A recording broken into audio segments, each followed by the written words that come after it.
세계적으로 긴축 행보를 보일 때 일본만 완화적 통화 정책을 펼쳤기 때문에 여전히 많은 유동성을 시중에 내보낼 수 있었고, 유동성을 공급하는 과정에서 일본 전역의 경기가 어떻겠습니까? 좋았죠. 자료 한번 보시면 BOJ에서 이번에 각 지역별 경기 판단을 했습니다. 제가 이 중에서도 큐슈, 오키나와 이쪽 지역을 다녀온 건데요. 근데 다른 지역도 마찬가지입니다만 제가 잠깐 설명해 드리면, 킨키라는 이쪽 지역만 제외해 놓고 보면 나머지 지역은 그래도 완만한 회복세로 기존에 봤었고, 이번에 볼 때도 완만한 회복세가 유지된다고 보는 거예요. 노란색. 종전에 봤을 때도 완만한 회복 중 이렇게 봤다가 지나놓고 봤을 때, 이번에 판단할 때도 역시 완만한 회복이 유지된다라고 본 게 이 노란색 화살표의 의미입니다. 그리고 큐슈 오키나와 지역과 그 맨 오른쪽 보시면 토카이 지역 보시면 종전에도 완만하게 회복되는 것이라고 봤는데 그거보다 더 강한 회복이 진전된다라고 보고 있는 거예요. 그러면 여기 퀸키 지역을 제외한 나머지 지역은 어떤 거예요? 종전에 봤을 때보다, 종전에 봤을 때도 회복이었지만 지금 보니까 그거보다 더 회복되네, 회복세가 더 지속되네, 이런 흐름인 거예요. 그러니까 우리가 체감하고 있는 우리 한국 경제의 흐름, 미국 경제의 흐름, 중국 경제의 흐름과는 전혀 다르죠. 그만큼 물가 신경 안 쓰고 오로지 경기 부양을 위해서만 통화 정책을 완화적으로 집중할 수 있었기 때문에 그런 효과가 있었던 것이다. 그러다 보면 당연히 주식시장에 어떤 변화가 있을까요? 당연히 주식시장에 긍정적인 영향이 있겠죠. 보시는 것처럼 완화적 통화 정책을 썼을 때, 우리나라도 2020년, 21년 제로금리를 도입했을 때 돈이 어디로 갑니까? 은행에 있습니까? 안 있죠. 주식시장으로 이동하는 거예요. 주가가 상승하는 거죠. 마찬가지 일본 경제 같은 경우도 GDP 순위로 봤을 때 3위국이잖아요. 그 일본 그 거대한 경제 대국에서 제로금리가 아닌 마이너스 정책금리를 도입할 때 그럼 시중금리는 또 얼마나 제로금리에 가깝겠어요. 그러니까 굳이 시중은행에 저축을 할 필요가 있었어요? 없었죠. 저축을 할 필요가 없어요. 더 많은 자금이 주식으로 들어온 거예요.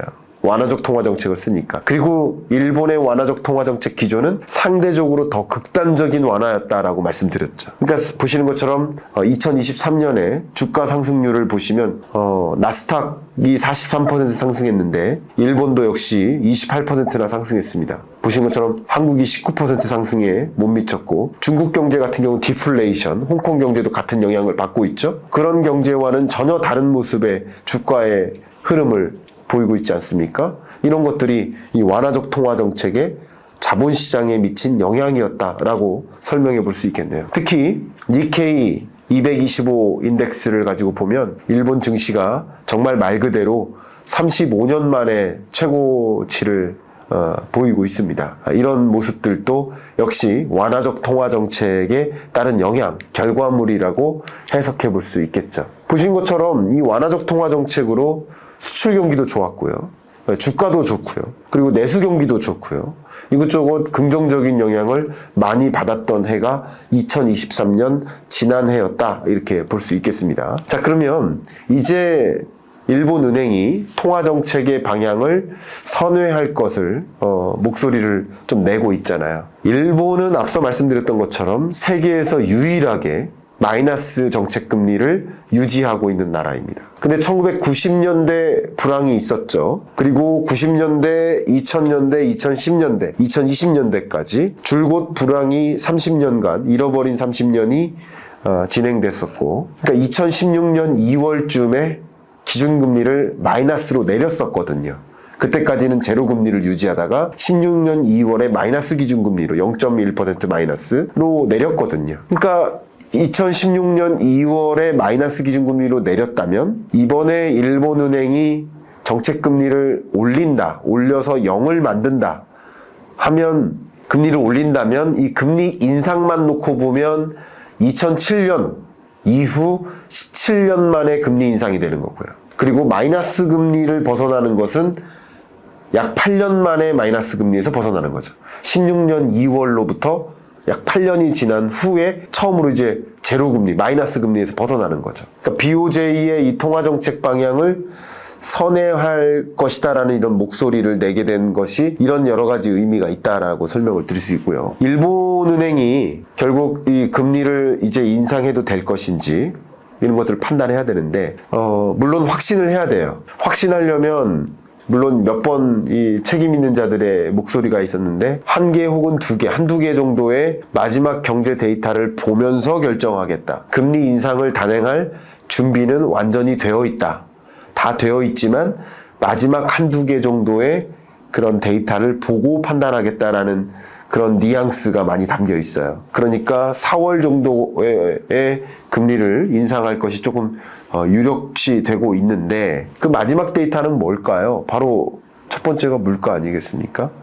만약에 물가 상승률이 앞에 근원 물가를 가지고 설명드렸습니다만 거의 2.1%로 2% 목표 물가에 부합하게까지 다 떨어진 상태예요. 여기서 만약에 금리를 인상했다가 다시 일본의 물가 상승률이 마이너스나 뭐 0%대로 내려올까봐, 그러면 역시 목표하는 이 물가를 유지해 나가는 게 필요할 텐데, 유지하지 못하고 다시 예전의 마이너스 디플레이션 우려 상황으로 치닫게 될까봐 금리를 지금 인상하는 것이 과연 맞는가 하는 고민을 하고 있습니다. 그게 지금 2% 물가가 아닌 또 다시 마이너스 물가로 치닫게 만들까봐 금리를 인상하는 것이 부담이 되는 거죠. 첫 번째.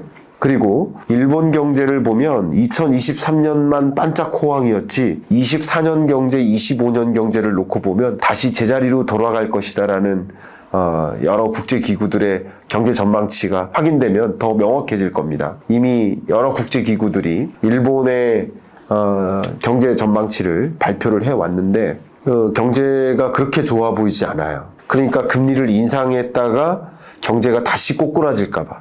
그러니까 물가라는 문제도 그렇고 경기라는 문제도 그렇고 둘 다 그런 것들이 걱정인 상황이라고 볼 수 있겠습니다. 또 BOJ에서 한두 가지의 데이터를 더 본다고 하긴 했는데, 그 한두 가지의 데이터 중에 하나가 일본 춘계 노사협상 임금 인상률입니다. 보시는 자료처럼 올해 3월 달로 이미 예정이 되어 있는데요. 춘계 노사 임금 협상 인상률이 그때쯤 발표되겠죠. 현재로서는 예상하고 있는 것이 기본급 기준으로 했을 때 2.3%, 전체를 기준으로 하면 4%로 지금 현재는 예상을 하고 있습니다. 그 임금 인상률이 어떻게 나타나느냐에 따라서, 임금 인상률이 만약에 높다 그러면 물가를 계속 자극할 수 있다. 그러니까 그나마 금리를 인상해도 되는 여건이라고 볼 수 있겠는데, 임금 인상률이 그 정도가 되지 않는다 만약에 라고 한다면, 노사 간의 협상이 있는 일이니까 임금 인상률이 그만큼 나타나지 않을 거라고 한다면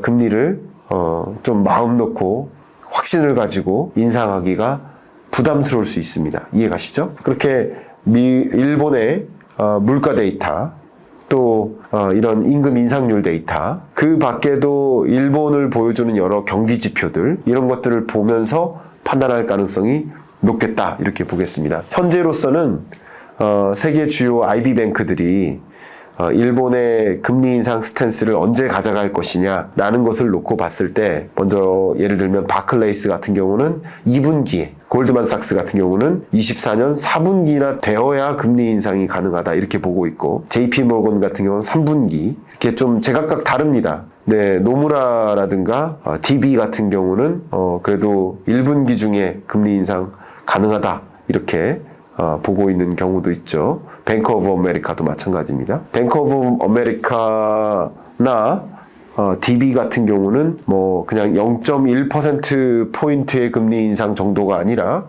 그 이상이 있을 수 있다. 0.2%포인트 혹은 0.15%포인트 이렇게 금리 인상할 수 있다고까지 보고 있는 모습이에요. 제각각 좀 다릅니다. 네, 평균적으로 놓고 본다면 그래도 4월 정도의 무게를 두고 있는 것이 아닌가, 이렇게 판단해 볼 수 있겠고요. 그러면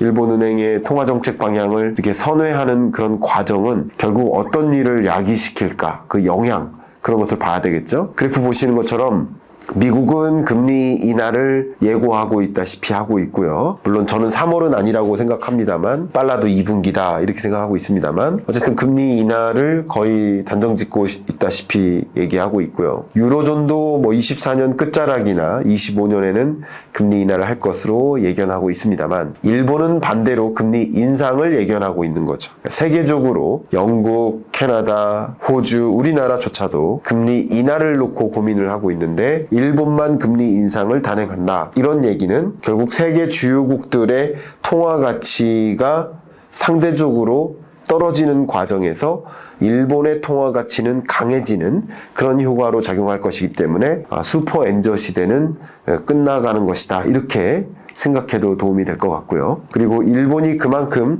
물론 금리 인상의 스탠스를 굉장히 강하게 빠르게 가져가진 않을 겁니다. 매우 천천히. 그러니까 일본이 금리 인상하는 것은 금리의 정상화인 거예요. 금리를 마이너스 기준금리, 정책금리를 유지할 때 코로나19 같은 상황에 놓였을 때 아무 대응 수단이 없는 거거든요. 2016년부터 마이너스 금리를 도입했기 때문에 2020년 팬데믹 경제 위기 왔을 때 금리를 추가적으로 인하할 여지가 없었어요. 인하할 데가 없는 거죠. 그러니까 통화정책 수단이 없는 거예요. 총은 있지만 총알이 없는 거예요. 그러니까 결국 통화정책을 어느 정도 정상화해둬야 위기 상황에 총을 쏠 수 있는 총알을 장전할 수가 있기 때문에 통화정책을 정상화하는 방식으로 가는 거기 때문에 뭐 급진적으로 금리를 인상한다거나 22년, 23년에 기억했던 뭐 자이언트 스텝 이런 걸 상상하지 마시고 점진적인 금리 인상이라고 생각하시면 더 도움이 되겠고요. 어쨌든 점진적인 금리 인상이 예견되다시피 하다 보니까 이제 엔화 가치가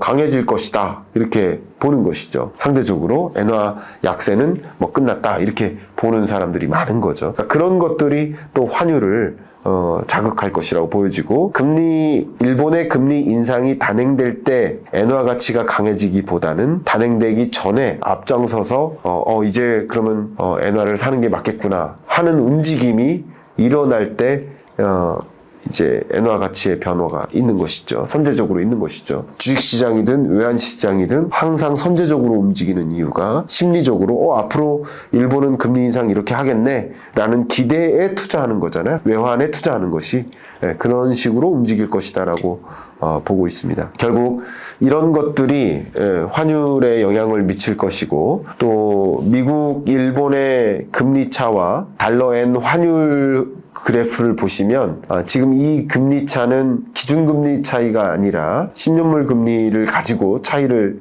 계산한 것이기 때문에 금리 차가 커지느냐 떨어지느냐가 달러엔 환율에 거의 같이 움직이는 것을 여러분 이 그래프를 통해 확인하실 수 있습니다. 결국 일본의 금리 인상 스탠스가 또 미국의 금리 인하 스탠스가 미일 간의 금리 차를 좁힐 것이고 결과적으로 좁히는 과정에서 금리 차가 떨어지는 움직임이 있을 것이고 그게 엔화 가치의 변화를 가져다 줄 것이다. 이렇게 좀 예상하시면 도움이 되겠습니다. 이제 일본 경제를 좀 전망해 봐야 될 텐데요. 일본 경제는 어떨까? 일단 IMF의 경제 전망 보고서를 기준으로 말씀드린다면 보시는 것처럼 22년까지 일본 경제가 좋지 못했습니다. 제로 성장, 1% 성장. 그러다가 23년 반짝 2%대 성장세를 보였습니다. 우리 한국 경제가 1.4% 성장에 머무를 때 일본 경제는 2% 성장하면서 한국 경제 성장세를 오히려 속도를 따로잡은 거죠. 근데 24년 성장률은 다시 1.0%로 내려올 것으로 IMF는 전망하고 있습니다. 그러니까 23년의 호황이 중장기적으로 뭐 정말 잃어버린 30년을 끝내고 마감하고 이제 중성장 국가로 다시 발돋움하는 그런 과정으로 해석하는 것이 아니라 23년의 일시적인 회복이었고 일시적인 세계 주요국들과는 다른 완화적 행보로 인해서 나타난 일시적 호황이었고 다시 24년에는 더군다나 세계 주요국들이 금리를 인하하는 스탠스를 가져갈 때 일본은 금리를 인상하거나 혹은 인상하지 않는다라 하더라도 그 자리를 계속 유지하는 것, 그 흐름만으로 일본 경제는 어쨌든 부정적인 영향을 받을 것이다. 이제 뒤늦게 금리 인상하는 그 효과가 일본 경제에 나타날 것이다. 이렇게 보고 있거든요. 그런 관점에서 일본 경제가 부진할 것이다. 이렇게 보시면 좋겠고요. 그런 일본 경제가 이렇게 좋지 않은 상황 속에서 상당히 많은 구조적인 어려움도 많이 있죠. 가장 대표적으로 생산 연령 인구 감소. 그리고 그동안에 수년 동안의 경기를 부양시키는 데만 집중을 하면서 막대한 정부 부채가 누중된 것, 이런 문제는 일본 경제도 굉장히 구조적으로 지금까지는 경기적인 일시적인 어떤 어려운 상황에 놓인 것을 말씀드렸다면 24년부터, 근데 구조적으로도 이렇게 어려운 상황에 놓여 있는 일본 경제를 보시면 알 수 있겠고요. 또 일본 경제는 현재 이 고령화율이 29.1%에 달합니다. 그러니까 우리나라는 고령화 속도가 빨라요. 그러니까 우리나라는 지금 고령 사회에서 초고령 사회로 진입하는 목전에 있거든요. 25년 들어서 우리나라는 초고령 사회에 진입할 것으로 보고 있습니다. 전체 인구에서 만 65세 이상 고령자가 차지하는 비중이 20%를 초과하면 초고령 사회로 보고 있는데, 우리나라는 25년에 초고령 사회에 진입하는 것이고요. 다만 이 초고령 사회로 진입하는, 그러니까 고령화율, 고령자가 몇 퍼센트 차지하는지 이 그래프에서 이 선이죠. 이 선의 기울기가 가파른 거예요, 우리나라는. 근데 고령화율로 보면 일본은 이미 20%를 초과해서요. 초과한 지 한참 됐습니다. 우리보다 한 20년 전에, 2000년 정도 2000년 즈음에 이미 20%를 초과했어요. 지금 29%를 초과했습니다. 더군다나 24년 기준으로는 30%에 거의 가깝습니다. 그러니까 고령자가 이미 그렇게 많은 비중을 차지하고 있기 때문에 그만큼 노년 부양 부담이 많이 들고 역동성도 좀 꺼지고, 또 극단적으로 노동력이 급격히 줄어들고 인력 부족난에 놓이고, 이런 구조적인 상황까지 같이 일본 경제는 맞이하고 있습니다. 그렇기 때문에 그냥 우리 경제 입장에서 일본 경제가 뭐 계속 호황일 것이다, 정말 그런 생각만 하실 것이 아니라 일본 경제가 일시적인 반등이었구나, 뭐 일본 투자라는 관점도 그렇고 여러 가지 관점에서 일본 경제를 그렇게 진단하는 것이 도움이 되지 않을까, 이런 생각을 이렇게 전해드리면서 추후에 이런 일본 경제에 담긴 이런 구조적인 문제점들, 이런 걸 좀 지적해드리면서 추후에 이런 것을 기반으로 해서 여러분께 우리 한국 경제는 어떤 함의가 있는지를 또 말씀드리는 시간을 가져볼까 합니다. 일본 경제편 이렇게 마무리하면서 이 말씀 드리고 싶은데요. 제 경제 입문서 경제 읽어준 남자 15분 경제 특강, 또 제 경제전망서 스태그플레이션 2024년 경제전망, 이 책을 참조해서 경제의 언어, 경제의 감각을 좀 이해하시고 입문하시고, 그 입문된 그 경제의 눈을 가지고 경제전망서를 이렇게 읽어 나가신다면 경제를 좀 더 명확히 읽어 나가실 수 있지 않을까, 이렇게 의견 드리면서 여기서 마무리하도록 하겠습니다. 감사합니다.